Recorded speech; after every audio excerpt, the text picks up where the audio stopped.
Salut les amis, j'espère que tout le monde va bien. On se retrouve aujourd'hui pour une nouvelle vidéo. C'est jour de match pour le Real. Déplacement ce soir dans le cadre de la deuxième journée de Ligue des Champions. Déplacement du côté du nord de la France à Lille, au stade Pierre-Mauroy. Match à 21h évidemment. Objectif pour les merengues, réaliser le plein, le 6 sur 6 depuis donc ce début de campagne en Ligue des Champions. 6 points pour les Madrilènes, c'est l'objectif ce soir. On regarde les deux unes des quotidiens madrilènes. Marca qui titre Sin Tregua, cessez le feu. Le répit après un derby Atlético-Real qui a été très chaud le week-end dernier. Eh bien, les deux clubs madrilènes sont de nouveau sur les terrains ce soir. Les deux sont en déplacement. Le Real donc à Lille, l'Atlético du côté du Benfica.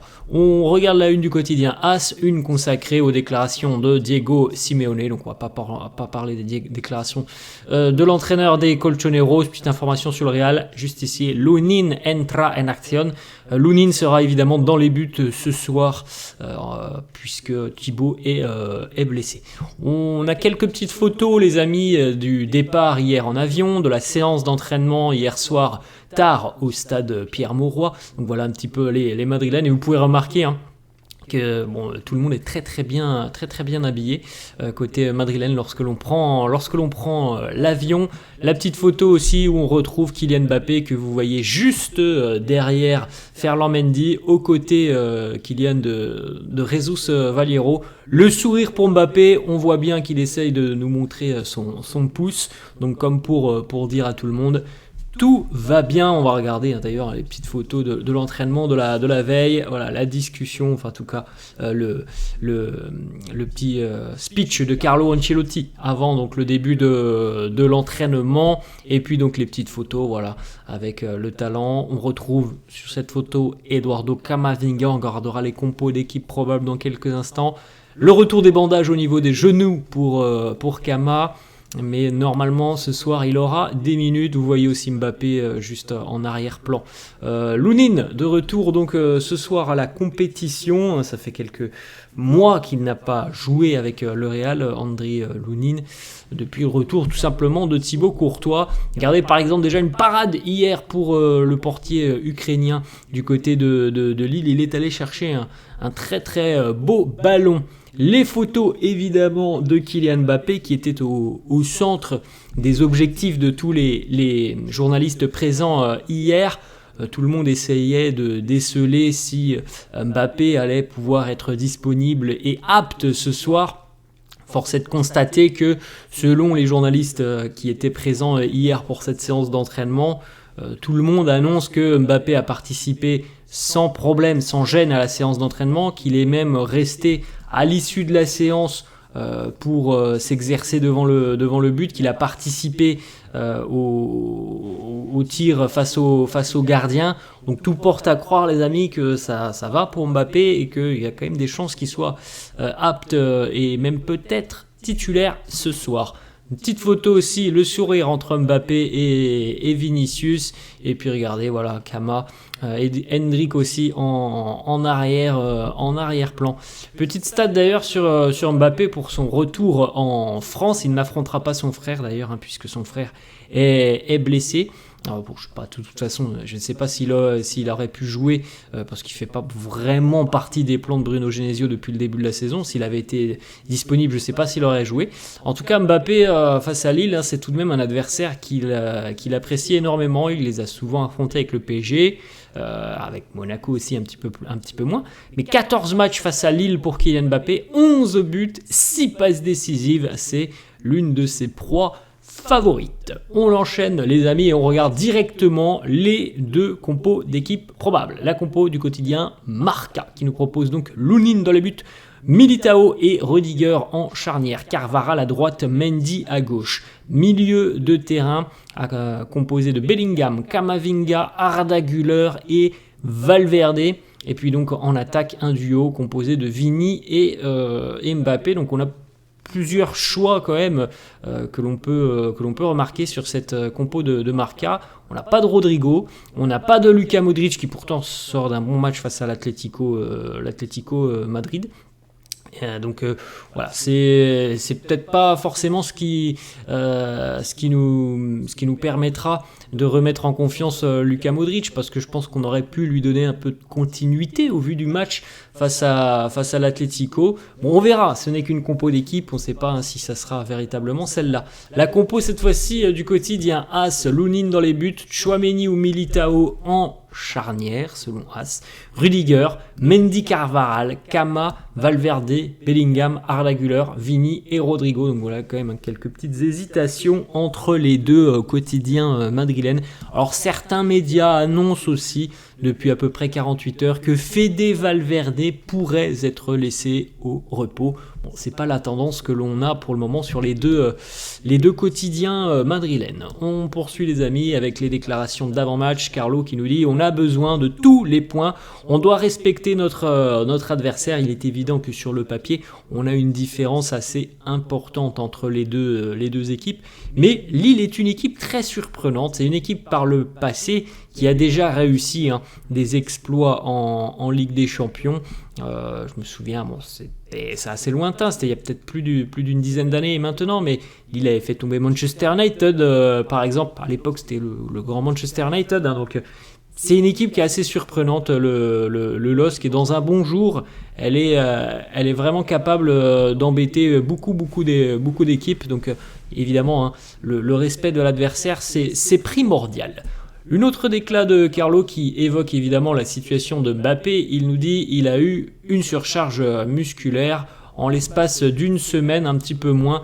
Il est déjà de retour. Kylian est revenu très rapidement. Hier, donc il nous parle de lundi. Il nous dit: hier il s'est entraîné individuellement, aujourd'hui il va s'entraîner avec le groupe et on verra s'il est fit. On ne prendra aucun risque.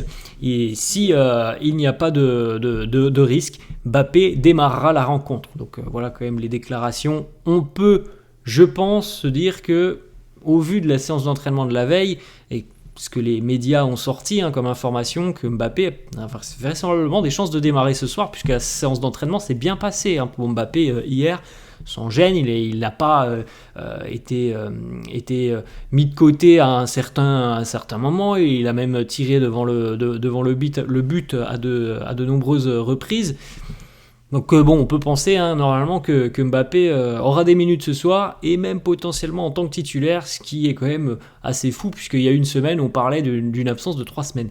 Autre petite déclat de Carlo, justement, il nous parle de Luka Modric. Donc on vient de regarder les compos d'équipe, et pour le moment il n'y a pas de Modric sur les compos d'équipe, alors qu'il a fait un très grand match face à l'Atlético. Et d'ailleurs Carlo le dit, le niveau de Luka face à l'Atlético était très très élevé. C'est certainement le meilleur joueur selon moi qui a disputé la rencontre face à l'Atlético. Donc c'est pour ça que ça me surprend un petit peu de voir que Luka ne jouera pas cette rencontre. C'est les compos d'équipe, les amis, on rappelle. Peut-être qu'on aura une surprise et que Luka sera titulaire. On enchaîne avec une autre déclaration sur Arda Güler. Il nous dit: il joue un petit peu plus cette saison, il connaît très bien son rôle, il sait aussi qu'il a un futur ici au Real. Parfois il joue pas, ou il joue moins. On enchaîne avec Aurélien Tchouaméni, qui était lui aussi en conférence de presse. Tchouaméni qui nous dit: Lille a un très bon entraîneur, ils ont fait de grandes choses, c'est une équipe solide. C'est une équipe, le LOSC, qui risque de souffrir ce soir tout de même face au Real, ça j'ai pas de doute là-dessus, mais c'est une équipe qui quand même est assez bien organisée. Cette équipe lilloise, c'est une équipe très très solide dans son organisation. On verra s'ils sont en mesure d'embêter les Madrilènes. On a un Jonathan David qui semble assez en forme, avec notamment le triplé qu'il vient d'inscrire du côté du Havre en Ligue 1. Après, évidemment que le Real à son meilleur niveau est très largement supérieur, mais c'est une équipe qui reste assez solide, cette équipe lilloise. Autre déclat de Tchouaméni qui nous dit: les gens qui disent que je ne suis pas assez bon, eh bien les gens peuvent parler. Moi, j'essaie juste d'aider l'équipe, de remporter des trophées du mieux que je peux et autant que possible. Vous ne pouvez pas écouter tout ce qui se dit dans la presse et tout ce que peuvent dire aussi les supporters, les fans de football. Il y a beaucoup de critiques, les amis. Et si vous êtes présents sur les réseaux sociaux, il y a beaucoup de critiques quand même envers Aurélien Tchouaméni. Moi, je pense qu'on connaît le joueur qu'il est. Il a, selon moi, des limites dans l'utilisation du ballon, quelques limites techniques. Après, il compense par beaucoup d'autres qualités. Mais il faut se dire tout simplement que le profil d'Aurélien Tchouaméni ne sera jamais un profil, par exemple, similaire à celui de Toni Kroos. Donc les gens qui critiquent Tchouaméni, je pense qu'ils n'ont peut-être pas compris et n'ont pas cerné le joueur qu'il est. Pourtant, bon, ça commence à faire un petit bout de temps qu'il est là du côté du Real, Aurélien. Donc, on connaît le profil du joueur. C'est pas le plus grand technicien au monde, ça c'est un fait, mais c'est pas non plus forcément ce qu'on lui demande. Après, oui, on peut aussi par contre discuter, et ça, il n'y a pas de problème, sur la régularité du joueur, où parfois, on a l'impression quand même qu'il peut être très à l'aise sur un match, et puis 3 jours après, être beaucoup plus en difficulté. Oui, ça, c'est évidemment discutable. Autre déclat de Tchouaméni qui nous dit au Real, il n'y a pas de cadeau. Si tu joues, c'est que tu as les qualités pour jouer. Alors, je pense que c'est la meilleure réponse qu'il pouvait apporter à tous ces détracteurs. On est au Real Madrid. Si tu joues au Real, c'est que tu as quand même un minimum de qualité, et je pense qu'Aurélien a bien plus que ce minimum requis. Autre déclat, toujours Aurélien Tchouaméni qui nous dit: c'est un plaisir de travailler avec Carlo Ancelotti. Il m'aide énormément avec et sans le ballon. On enchaîne, autre déclat sur le Ballon d'Or qui approche dans un peu moins d'un mois maintenant. Il nous dit: évidemment Vinicius mérite ce Ballon d'Or au vu de tout ce qu'il a fait, tout ce qu'il a réalisé la saison dernière. La petite information dont on parlait tout à l'heure, c'est Relevo qui nous sort cette information. Carlo envisagerait de laisser au repos Fede Valverde sur cette rencontre face au LOSC. Bon, ça, c'est évidemment des éléments importants de gestion de l'effectif. Il y a cette rencontre, il y aura le match face à Villarreal, et vous le savez les amis, il y a évidemment la trêve internationale et le retour donc du côté de l'Uruguay pour Fede. Donc tout repos est bon à prendre pour Fede et pour d'autres joueurs. Certains ont déjà été un petit peu mis au repos, on pense à Vinicius par exemple très récemment, mais évidemment la gestion de l'effectif est très importante, encore plus sur cette saison qui est assez particulière avec le nombre de matchs conséquents. On a quelques déclarations côté lillois. Le président lillois Olivier Létang qui nous dit demain, aujourd'hui, nous allons accueillir le meilleur club au monde. Nous aurions pu remplir notre stade 6 fois pour cette rencontre. Nous avons eu une demande qui était exceptionnelle. Un beau stade du côté de Lille, d'ailleurs un stade un petit peu comme le Real qui a un toit rétractable.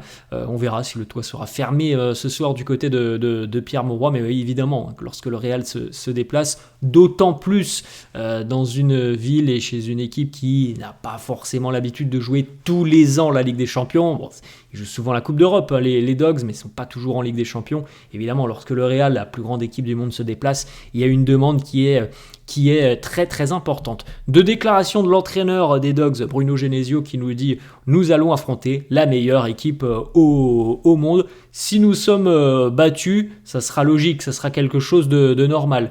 Tout autre résultat qu'une défaite sera accueilli comme une victoire. Et oui, pour les Dogs ce soir, voilà, ils sont en outsider, ils n'ont aucune pression, il y a que du positif ce soir à aller chercher pour les Lillois. Pour le Real, évidemment, c'est beaucoup plus piégeux, mais un Real à 100%, il n'y aura pas de souci. Si le Real est à 100%, si le Real n'est pas à 100%, ça peut se compliquer. Voilà les amis, la fin de cette vidéo, j'espère que ça vous a plu. N'hésitez pas comme d'habitude à lâcher un petit pouce bleu. Merci à tous ceux qui le feront, merci à tous ceux qui s'abonnent à la chaîne.